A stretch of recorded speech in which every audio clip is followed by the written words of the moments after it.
Hello बच्चों, कैसे हैं आप सब लोग हैं। और आज से पढ़ाई लिखाई का सारा काम शुरू।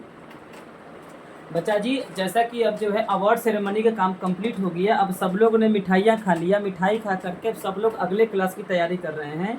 तो आज हम जो है मतलब कि वीडियो लाए हैं क्लास 9 के लिए। ये नाम खाली है बच्चा क्लास 9, लेकिन क्लास 9 नहीं, इसको आप जो है क्लास 8 के बच्चे भी देख सकते हैं। क्लास 9 क्लास 10 के बच्चे के लिए तो ज़रूरी हो जाता है, ठीक है। तो क्लास 8 क्लास 9 और क्लास 10 के बच्चों के लिए ये वीडियो है।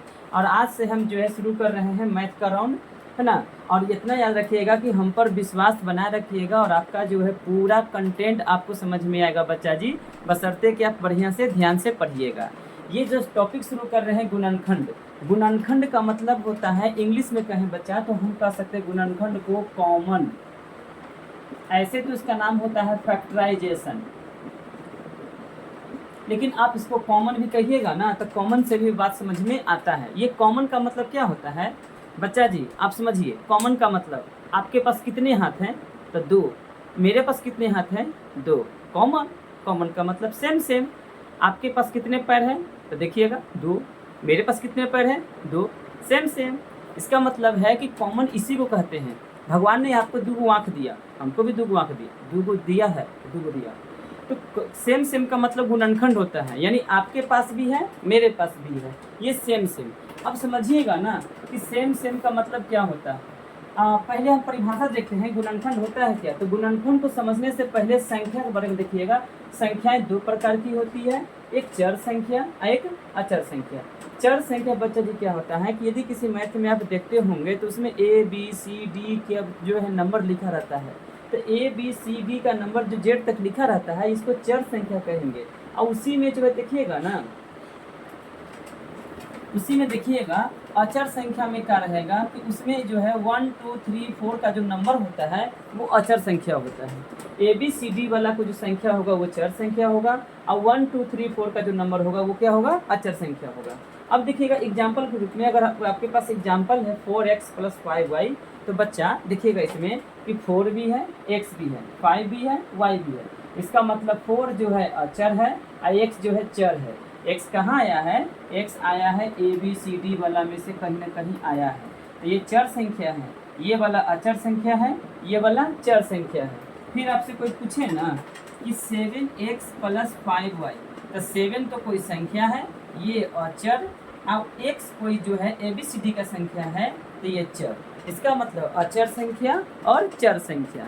तो यहाँ तक समझ में आ गया। देखिए अगर आप ए बी सी डी का पढ़ाई करते हैं, जैसे कोई मैथ में हम देते हैं आपको x + y + z, तो x y z ये आता है ए बी सी डी का संख्या है, तो ये चर संख्या हुआ। अगर हम कहेंगे 3 + 5, 5 + 6, 6 + 8, ये है अचर संख्या। 1 2 3 4 की संख्याएं क्या होता है अचर संख्या होता है बच्चा।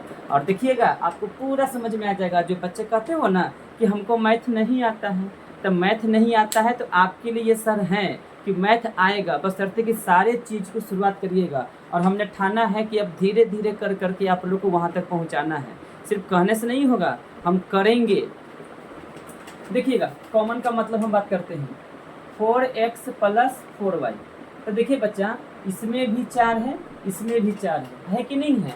आपके पास भी 2 पैर था, मेरे पास भी 2 पैर है, तो ये कॉमन हो गया। तो इसमें भी 4 है, इसमें भी 4 है, 4 को बाहर कर लेंगे। 4 वाला 4 दे दिया, इसके पास x बचा। 4 वाला 4 दे दिया, इसके पास y बचा। इसी को कहते हैं बच्चा गुणनखंड, इसी को कहते हैं। और देखिएगा गुणनखंड हम जब टॉपिक शुरू किए हैं ना, हम बहुत सोच करके टॉपिक शुरू किए हैं बेटा, बहुत सोच के शुरू किए हैं। क्योंकि ये जो टॉपिक होता है ना, सारे बच्चे का सिर दर्द होता है। सब बच्चे अधिकतर यही कहेंगे ना कि सर हमको मैथ में गुणनखंड नहीं आता, नहीं आता। तो नहीं आता तो इसके लिए बढ़िया से हम प्यार से रसगुल्ला खा करके आपको बता रहे हैं। और आपको बता रहे हैं तो देखिएगा, ये तो पहला एग्जाम्पल हो गया। फिर एग्जाम्पल हम कहते हैं कि 2x + 6y + 8z। अब कहेंगे ना बेटा कि गुणनखंड निकालिए, तो गुणनखंड का मतलब है कि यदि तुलना हम 2 आदमी में कर रहे हैं तो दोनों में होना चाहिए। 3 आदमी में कर रहे हैं तो तीनों में होना चाहिए। 4 आदमी में हम तुलना कर रहे हैं तो चारों आदमी में सेम सेम होना चाहिए। जैसे मेरा 2 आँख, आपके दोस्त का 2 आँख, आपके पापा का 2 आँख, आपका 2 आँख, सबका तो 2 आँख होता है, तो गुणनखंड है, कॉमन है, सेम सेम है। इसी प्रकार से इसमें देखेंगे तो इसमें देखिएगा ऐसा कौन संख्या है जो इसमें भी है, इसमें भी है, इसमें भी है। तो दुक्का पहाड़ा में 6 भी है और दुक्का पहाड़ा में 8 भी है, तो दुक्का पहाड़ा में सब है। तो जब 2 निकालेंगे तो 2 में से 2 निकल गया, ठीक है, इसके पास बच गया x। बोलिए बेटा दुक्का पहाड़ा में 6 कितने बार में आता है? तो दुक्का पहाड़ में 6, दुक्का 2, 2 दूनी 4, 2 तिये 6, 3 बार में आया। तो यहाँ 3 और y है। दुक्का पहाड़ा में 8 कितने बार में आता है? दुक्का 2, 2 दूनी 4, 2 तिये 6, 2 चौको 8, 4 बार में आता है। तो यहाँ पर 4 और z। अब देखिएगा ये 1 है, ये 3 है और ये 4 है, अलग अलग है, तो यही गुणनखंड हो गया। ये क्लास 1 है भी, अभी गुणनखंड का क्लास 1 है बेटा। अब इसी प्रकार से हम 5 क्लास लेंगे, 5 क्लास में आपको 5वां क्लास में कहेंगे ना कि you are the superstar of mathematics. ये कहेंगे हम, you are the superstar of mathematics because you have a talent to calculate the any factorization question.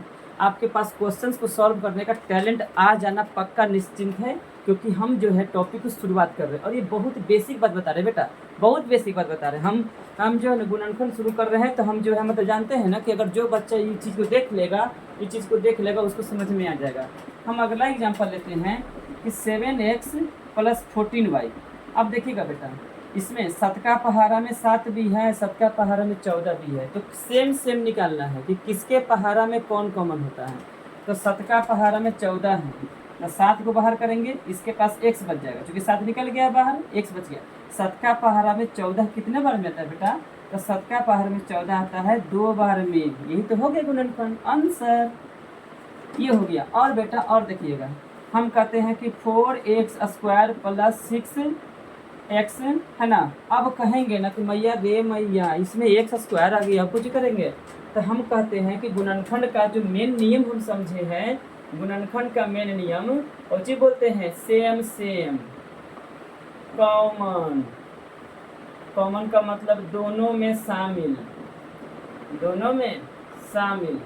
अब दोनों में शामिल का मतलब क्या है कि 2 लड़की है, दोस्त है, और दोनों के मम्मी जा रही थी, तो दोनों के मम्मी में का सेम सेम होगा? दोनों के मम्मी कान में पहन ले है, दोनों के मम्मी चूड़ी पहन ले है, ऐसा तो नहीं है कि पहन ले होगा। तो सेम सेम गुणनखंड उसी को बोलते हैं। यदि 2 आदमी में हम तुलना कर रहे हैं और दोनों में कुछ न कुछ मिल रहा है ना, दोनों में कुछ न कुछ मिल रहा है, तो दोनों में कुछ न कुछ गुणनखंड होगा। अब आपको बोलते हैं कि एक पति पत्नी में काका मिलता है, भैया कहियो कुछ नहीं मिलता है, उसमें कोई गुणनखंड न होगा। लेकिन हम कह सकते हैं कि एक लड़की और एक उसकी मम्मी है ना में सेम सेम गुणनखंड कुछ न कुछ तो होबे करेगा। 2 लड़का है, दोनों लड़का जो है खेलने वाला हो सकता है, दोनों लड़का क्रिकेट खेलने वाला हो सकता है, दोनों लड़का पढ़ने वाला हो सकता है। तो 2 वस्तु में जो जो मिलता है उसको कहते हैं गुणनखंड। जो मिलता है वही गुणनखंड है, और जो नहीं मिलता है वो गुणनखंड कैसे हो गया? अब देखिएगा, इसको बनाते हैं, 4 है और 6 है, दोनों कोई ना कोई पहाड़ा में तो आता होगा, तो कहेंगे ना कि दुक्का पहाड़ा में दोनों आता है। तो दुक्का पहाड़ा में दोनों आता है, ये भी आता है दुक्का पहाड़ा में 2 दूनी 4, और यहू आता है दुक्का पहाड़ा में 2 तिये 6। तो 2 2 निकल गया, का है देखिएगा, 4 को बोलेंगे 2 दूनी 4, 6 को बोलेंगे 2 गुने 3, तो 2 इसमें भी है, 2 इसमें भी। आ रहा है कि नहीं आ रहा है? ठीक है। x के गो इसमें x² है, तो x 2 गो और x 1 गो। अब देखा जाए कि आपके पास 2 आम, तो कैसे होगा? 1 आम 1 आम 2 आम, और मेरे पास 1 आम। अब दोनों पार्टी का है कि अब जो है 1 का गुण निकालो, तो आपके पास 2 गो है, तो आप 1 गो दे दीजिएगा, 1 गो बच जाएगा आपके पास, और मेरे पास 1 गो है। तो जिसका संख्या कम रहेगा ना, तो वही संख्या गुणनखंड बन जाएगा, कॉमन बन जाएगा। इसके पास 2 गो है, इसके पास 1 गो है, तो जो कम रहता है ना वही बाहर कॉमन हो जाएगा। तो देखिएगा, यानी कि जो है x बाहर चला गया। दुक्का पहाड़ा में 4 के बार में, तो 2 बार में 2 गो x था जी, 2 गो x में से 1 गो x दे दिया, 1 गो x बचा। दुक्का पहाड़ा में 6 के बार में 3 बार में, और x 1 गो था, x 1 गो था, 1 गो दे दिया, तो यही इसके पास गुणनखंड हो गया। ये वाला हमें लगता है ना कि आप लोगों को दिक्कत हुआ होगा समझने में। एक बार फिर क्वेश्चन को देखते हैं हम। देखिए बेटा, हमको पता चल जाता है कौन बच्चा कैसे समझेगा ना। 16 साल का अनुभव है बेटा, आप 16 साल के नहीं हुओगे अभी, आप 16 साल के नहीं होगे, लेकिन हम 16 साल से पढ़ा रहे हैं। इसलिए अपने दोस्तों को, अपने मित्रों को कहिए कि शिक्षक तो 1000 होते हैं, लेकिन जो ज्ञान में, जो दिमाग में ज्ञान को छपवा देवे वो शिक्षक बहुत कम होता है। लेकिन लॉलीपॉप वाला बातों पर नहीं जानना है, असल ठोस नॉलेज को देखना है। देखिए हम फिर से क्वेश्चन को बताते हैं। 3x² + 9x, इसी का गोतिया है ये, इसी का गोतिया है। समझते हैं कि दोनों में से गुणनखंड कैसे निकालेंगे। पहले देखेंगे कि चर संख्या x, अचर संख्या 3 और 9। तो अचर को अचर से, अचर को चर से हम कॉमन करेंगे। तब बोलिएगा 3 का पहाड़ा में 9 के बार में आता है। तो 3 का 3, 3 दूनी 6, 3 तिये 9। इसका मतलब है कि 3 हो गया, ठीक है। x² को आप कह दीजिए x गुने x, 9 को कहिए 3 गुने 3 और x। अब देखिएगा x², x 2 गो था पावर में, तो 2 को फैला दिया और 9x हो गया। अब ये बताइए बच्चा, ये 3 है, ये 3 है, मैच कर गया। ये x है और ये x है, मैच कर गया। अब दोनों में से जो जो मिल रहा है ना वो कॉमन करिएगा। तो ये वाला 3 और ये वाला 3 को हम ले लेते हैं बाहर, ये वाला x और ये वाला x को बाहर ले लेते हैं। अब दोनों में से जो जो मैच कर गया उसको बाहर ले लिया। तो 3 ले लिया, 3 ले लिया, x ले लिया, x ले लिया। इसके पास अभी बच गया, ये बच गया इसके पास, क्योंकि ये तो चला गया, ये तो चला गया नानी घर, है ना। अगला क्वेश्चन, अब हमें लगता है ना कि 7x² + 21x, इसको जब करना रहेगा तो कहेंगे, देखिएगा 7x का पावर 2 है तो इसको हम ऐसे तोड़ लेते हैं और 21 और x। अब आप ही देखिए ना, 7 का पहाड़ा में 21 है, 7 का 7, 7 दूनी 14, 7 या 21, यानी कि 7 निकला। x यहाँ है और x यहाँ है, तो x निकाल लेते हैं। इसके पास बचती है 7 निकल गया, x निकल गया। इसके पास x बचा। 7 का पहाड़ा में 21 कितना बार में? 3 बार में, चूँकि 7 का पहाड़ा में 21 3 बार में, x निकल गया है, ठीक है। तो आज जो है मतलब कि क्लास 1 हुआ और सबसे बेसिक बताएं, ठीक है। कमेंट करके बताइएगा कि आज का क्लास कैसा लगा। ये क्लास 1 है, निराश नहीं होना। अगर नहीं समझ में आए तो इसी वीडियो को दोबारा देखिए। ये पहला बेसिक क्लास हो गया। अब देखिए दूसरी बात, कुछ बच्चे पढ़ने में बहुत कमज़ोर होते हैं, कुछ अपना प्रॉब्लम होगा, लेकिन हम कहते हैं कि हम जो है हम 6 से पढ़ाई शुरू कराते हैं और इंटर के भैया लोग दीदी लोग तक ले पढ़ाते हैं। तो बताइए बेटा, इंटर तक ले पढ़ाते होंगे तो हमारे माइंड में तो सारा कैलकुलेशन चल रहा होगा, सारा गणितीय भागा चलते रहता है, तो हम कैसे मतलब हो सकता है। लेकिन मेरे साथ आप चलिएगा तो आप समझ सकते हैं कि धीरे धीरे करते करते आपको king of mathematics, queen of mathematics बना सकते हैं, बशर्ते कि हम जो चाहते हैं कि आप एकदम टू द पॉइंट चीज़ों को समझिए कि कैसे हुआ है। अगर नहीं समझ में आए तो कमेंट करिएगा, इसी वीडियो को दोबारा हम ला सकर और तोड़ के बता सकते हैं। फिलहाल जिसको समझ में आ गया वो भी कमेंट करें कि समझ में आया या नहीं आया। तो ये क्लास नंबर 1 हो गया। क्लास 2 को हम फिर से कराएंगे, क्लास 2 को, ठीक है। तब तक लिए आप लोग पढ़ते रहिए।